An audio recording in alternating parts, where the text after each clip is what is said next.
ભાવનગર ગુજરાત બહારથી 30 થી 35 જેટલા પરપ્રાંતીય દર્શનાર્થીઓ બસ મારફતે નિષ્કલંક મહાદેવ ખાતે દર્શન કરવા માટે આવ્યા હતા।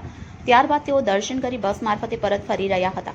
તે સમયે કોળિયાક નિષ્કલંક મહાદેવ રોડ પરથી પસાર થતી માલેશ્વરી નદી પરના નાળા પર આ યાત્રીઓ ભરેલ આ બસ ફસાઈ હોવાનું સામે આવ્યું છે।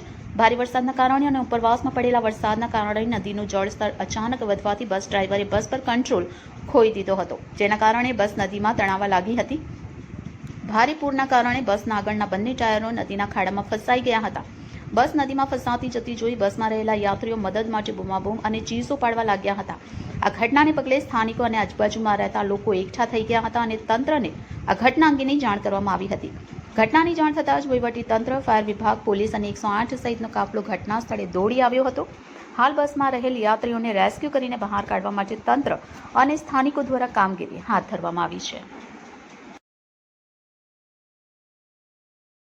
વચ્ચેનો જે રસ્તો છે ત્યાં દર્શનાર્થીઓ લગભગ 27 અને એક ડ્રાઈવર એમ કરીને 28 માણસો છે, 35 માણસો છે જે ફસાયેલા છે અને હાલ ફાયરની ટીમ, પોલીસની ટીમ અને લોકલ માણસોના સહયોગથી એક ટ્રકને ત્યાં સુધી ચાલુ તો રાખો મારા ભાઈ, હું બીજો કોઈ નથી। આપણે સેવ કરી લીધેલ છે।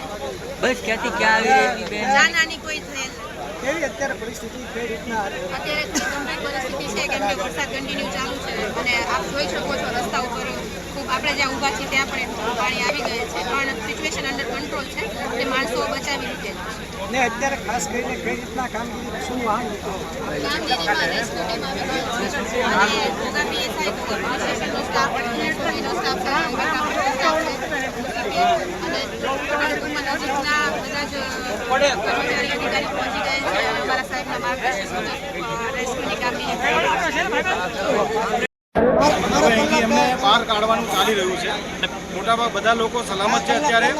અત્યારે અંધારું હોવાના કારણે પાણીનું કરંટ વધારે હોવાના કારણે કોશિયસલી કામગીરી ચાલી રહી છે। અહીંયા મહાનગરપાલિકા તરફથી એમની ફાયર બ્રિગેડની ટીમ છે, પોલીસ અધિકારીઓ છે, અહીંયા મ્યુનિસિપલ કમિશનર સાહેબને હું પર્સનલી આવેલા છીએ અને અમારો પૂરતો પ્રયત્ન છે કે બને એટલા ઝડપથી આ લોકોને સલામત આપણે ખસેડી દઈએ।